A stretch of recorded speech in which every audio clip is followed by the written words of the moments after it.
తెలంగాణలో municipal result అయితే వచ్చింది.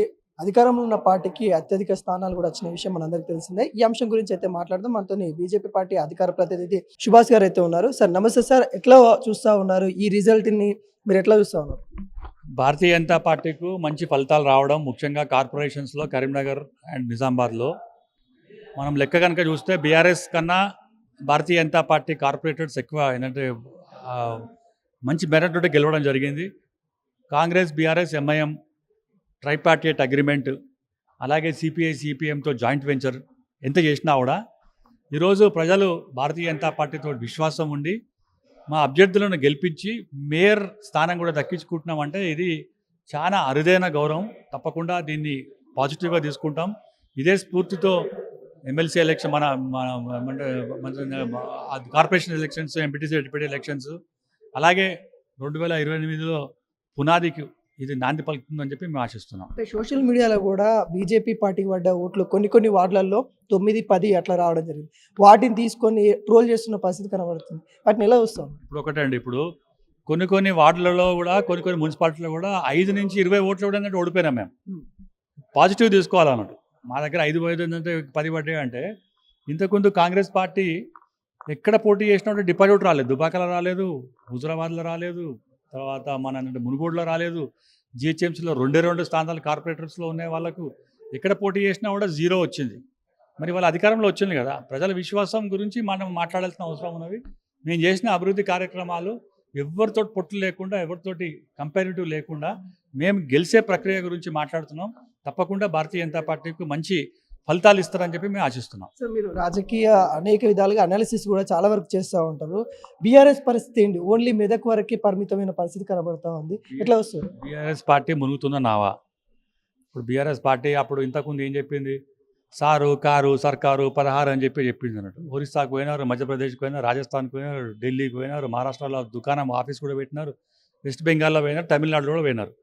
ఇవాళ కనీసం వాటి ఆఫీసుల గురించి మళ్ళీ తెలంగాణలో తెలంగాణ భవన్ కూడా రేపు పొద్దున అద్దెకిచ్చే మన ఏంటంటే జస్ట్ ఓలెక్స్కి ఇచ్చే ఏంటంటే పరిస్థితి వస్తుంది అన్నట్టు.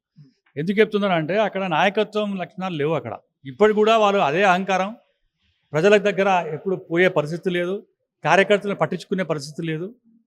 ఇవాళ సరే వాళ్ళు 10 సంవత్సరాలు అధికారంలో ఉన్నారు కాబట్టి అక్కడక్కడ వాళ్ళకు బలమైన స్థానాలు ఉన్నాయి కాబట్టి, బలమైన ఎమ్మెల్యేలు ఉన్నారు కాబట్టి కొంచెం ఫలితాలు వచ్చినాయి అన్నట్టు. 1-2 జిల్లాలో వాళ్ళకి మంచి ఫలితాలు రావచ్చు. ఏంటంటే రావాలని మనం పూర్తిగా తీసిపారేసిన అవసరం లేదు. కానీ రాబోయే కాలంలో భవిష్యత్ అనేది బీఆర్ఎస్ పార్టీ కాంగ్రెస్ పార్టీలో అంటే మెర్జన్ అవుతుంది, లేకుంటే ఎంఐఎం పార్టీలో అంటే మెర్జన్ అవుతుంది. వాటికి స్కోప్ లేదు, ఫ్యూచర్ లేదు. అంటే బీజేపీ పార్టీలో కూడా అంతర్గతంగా చాలా విభేదాలు అయితే ఉన్నాయి. ఇంకా చాలా స్థానాలు గెలుస్తుండే ఆ విభేదాల వల్లనే బీజేపీ గెలవలేకపోయిందని కూడా ప్రచారం చేస్తుంది. మాది పార్టీ విత్ డిఫరెన్స్. మాకు విభేదాలు తప్పకుండా ఉంటాయి, 100% ఉంటాయి. పొలిటికల్ పార్టీ ఇంట్లోనే విభేదాలు ఉంటాయి. భార్యకు, పిల్లలకు, తర్వాత అంటే జస్ట్ హస్బెండ్కు, అమ్మకు, నాన్నకు అందరికీ విభేదాలు ఉంటాయి. కానీ మా నాయకుడు ప్రెసిడెంట్ ఎవరైతే ఉన్నారో వారు చెప్పిందే వేదం, అదే పార్టీలేను, అదే నెరేటివ్. తప్పితే ఇంకేం లేదు. విభేదాలు లేకుంటే ఎట్లుంటాయి అన్నట్టు. మేము సమష్టిగా కృషి చేసినాం. ఇంకా కొంచెం చేయాల్సిన అవసరం ఉండే. అంటే మేము ప్రత్యర్థుల పరిస్థితి కూడా అర్థం చేసుకొని ఇంకా మంచిగా చేయాల్సి ఉండే. అందులో మేము 100% బెనిఫిట్ అని చెప్పినట్లు.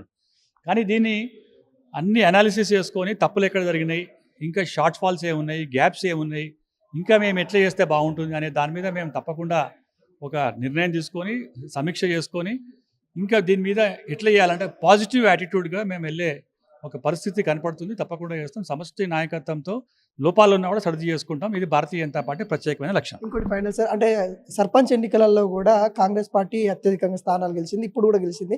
వచ్చే ఎలక్షన్లలో కూడా ఇదే రిపీట్ అయిపోతా ఉంది, మళ్ళీ ఇట్లనే ఉండబోతా ఉంది రిజల్ట్ అన్నట్టుగా మాట్లాడుతున్నారు. వాళ్ళు ఇట్లే చెప్తారండి. మొత్తం దేశంలో ఇట్లనే మాట్లాడినారు. రాహుల్ గాంధీ మాట్లాడినారు, మల్లికార్జున ఖర్గే మాట్లాడినారు, అందరు మాట్లాడినారు. ఏమైందంటే డిపాజిట్ రాలేదు. మాట్లాడంటే ఇప్పుడు పొలిటికల్ పార్టీ కాబట్టి మాట్లాడుతుంటున్నాను. నేనేమంటున్నానంటే సర్పంచ్ ఎన్నికల్లో వేరే పార్టీ వాళ్ళు గెలిచినా కూడా వాళ్ళ అకౌంట్లో వేసుకున్నారు. యునానిమస్ గెలిచినా కూడా వాళ్ళే వేసుకున్నారు. సింబల్ లేదు కాబట్టి. వాళ్ళ సింబల్ ఉన్నది. మీరు సింపుల్గా కంపేర్ చేయండి. 2020లో అప్పుడు స్థానిక సంస్థల ఎన్నికలు జరుగుతూ 90% ఆ పార్టీకి వచ్చింది రిజల్ట్స్. ఇవాళ ఎంత వచ్చింది? ఇవాళ ఇదే ముఖ్యమంత్రి ఢిల్లీలో మీడియా తోటి మీతోటే మాట్లాడినారు కదా, మాకు 90%, మళ్ళీ 80%, మళ్ళీ 70%, 60% వస్తే చాలు అని చెప్పి. స్థానిక సంస్థల ఎన్నికల్లో డెఫినెట్గా రూలింగ్ పార్టీకి, ఏ రూలింగ్ పార్టీకి అయినా కూడా అడ్వాంటేజ్ ఉంటుంది. ఆ అడ్వాంటేజ్ రాలేదు, ఎందుకంటే వ్యతిరేకత వచ్చిందని చెప్పి మేము ఏంటంటే భావిస్తున్నాం. కాంగ్రెస్ పార్టీ అధికారంలో ఉంది కాబట్టి ఈ రిజల్ట్ వచ్చింది. అయినా అధికారంలో లేకపోయినా కానీ బీజేపీ కొట్లాడుతూ ఉన్నా ఖచ్చితంగా వచ్చే జిహెచ్ఎంసీ ఎన్నికలలో పూర్తి స్థాయిలో బీజేపీ కైవసం చేసుకుంటుంది అన్నట్టుగా చెప్తున్న పరిస్థితి కనబడతా ఉంది. కెమెరామెన్ రవీందర్తో బీజేపీ భవన్, తెలంగాణ.